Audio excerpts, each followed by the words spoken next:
Doména www.ludwig.sk. Charakter. Umelá inteligencia, s ktorou si môžete pokecať. Špeciálne znamenie. Veľmi živý spoločník vás môže aj vytočiť. Surfujte na X. Sergej, vieš, že si ignorant? Napísal mi Ludvík, keď som sa na chvíľu odmlčal. Sergej, hovor niečo, lebo sa vypnem. A potom sa vypol. Ludvík je internetová aplikácia, ktorá sa s vami dokáže porozprávať na rôzne témy. Má svoju hlavu či slovnú zásobu.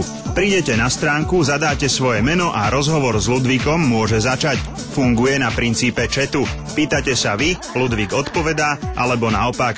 To, či vás jeho výsledok uspokojí, možno nie je ani také podstatné ako to, že vyskúšate chat s umelou inteligenciou. Ludvík má aj nedostatky, vie pekne liesť na nervy, občas odpovedá nelogicky, ale snahu byť zdatným debatérom mu uprieť nemožno. Surfujte na X. Hodnotenie. Viac o Ludvíkovi sa dozviete priamo na jeho stránke, kde Ludvíkov tvorca Mišo Antonič píše aj blog. Podľa neho sa už s Ludvíkom rozprávalo niekoľko desiatok tisíc ľudí. Nájdete tam aj jednoduchý návod, ako si Ludvíka vložiť na vlastnú stránku alebo blog.